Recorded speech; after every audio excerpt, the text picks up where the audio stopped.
皆さんこんにちは。今日は赤坂に歌舞伎を見に来ました。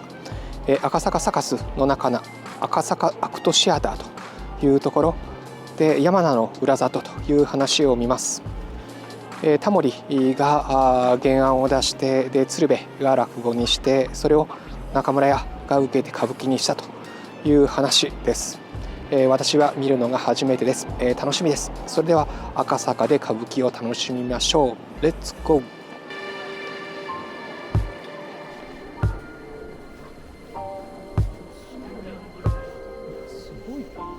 すごいけどそれでは里の噂山名屋裏里の物語を紹介します。主人公は宗十郎、舞台は江戸時代、とある地方藩の江戸留守居役、今でいう外交官ですけども、堺宗十郎は堅物です。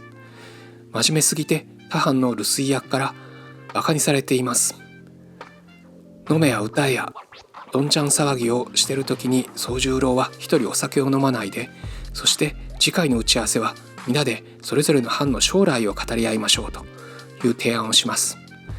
でも逆に次回は江戸の妻、つまり吉原の馴染みの女を自慢し合う会だというふうに言い伝えられてしまいます。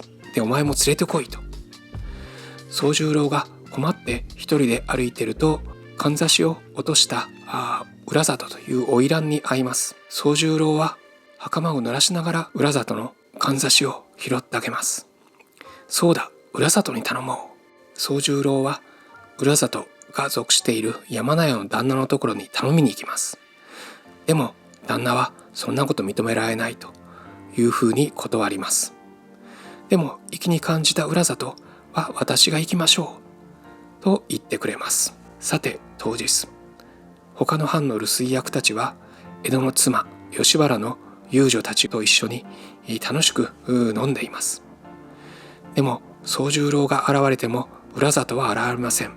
またみんなが宗十郎をバカにします。でもその時襖がいて裏里が登場します。みんながはっと息を飲みました。そして宗十郎はヒーローになりました。宗十郎は後ほど山名屋の旦那のとこにお礼に行きます。そして裏里にも会えます。そして最後は裏里の花魁道中、華やかな花魁道中を見送ってめでたしめでたしというお話です。今日の公演の前半の山名の裏里が終わりました。いや、七之助さんちょっともう神がかってましたね。すごいクールビューティー、ついにこの域まで来たかという感じがします。皆に宗十郎がバカにされながら悔しい思いをしている時にいきなり襖が開いて、そして、七之助、が登場した時、いやなんかもう、ため息が出て、はい、すごかったですね。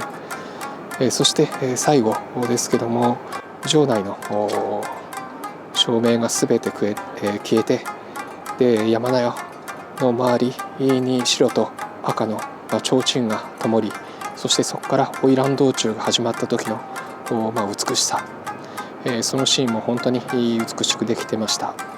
いや、七之助さんなんか本当クールビューティーで、綺麗な目元とても美しいですけども、で綺麗で、冷たいんだけどもやっぱり兄弟なんで、仁左衛門さんと玉三郎さんが分かり合えるように、そのちょっとした瞬間に見せる柔らかい仕草、これが本当に素晴らしいと思います。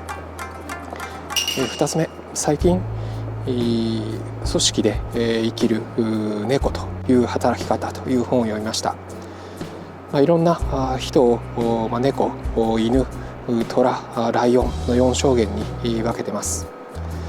その中で、今日のこの宗十郎は究極の犬と、外交官のように働く彼ですけども、質実剛健、倹約のために働いてる。できちんと地元に妻もいる。でその妻のことを思いやりながら、そして殿様のことを考えながら、でも花魁に、一目惚れをしてしまう。そして、自分の誠実さを出して、花魁にもそして山名屋の旦那にも認められて、でハッピーエンドを迎える。最近だと、猫、組織に属すないのがいいような風潮もありますけども、やっぱりきちんと組織で、犬のように、犬といっても本当にいろんな種類がありますけども、大きくて忠義深くて、腹が据わっているという素晴らしい犬のまさに宗十郎勘九郎だったと思います。後半は踊りが中心だと思います。楽しみです。いや本当に七之助さん一皮むけたのがまるで美しい女神が降臨という感じもしました。じゃあ後半も見てみましょう。レッツゴー。今赤坂歌舞伎が終わりました。後半は一転して華やかな踊りでした。まず全員で登場してで、過去の赤坂歌舞伎を振り返ったり、これからこの劇場が赤坂アクトシアターがハリー・ポッター専用劇場になるということで、その繁栄を祈るということもありました。息子の勘太郎くんが15分間越後獅子を踊るというのもキレが良くて素晴らしかったです。そして踊りになってからは3組のカップルがそれぞれ粋な踊りをしました。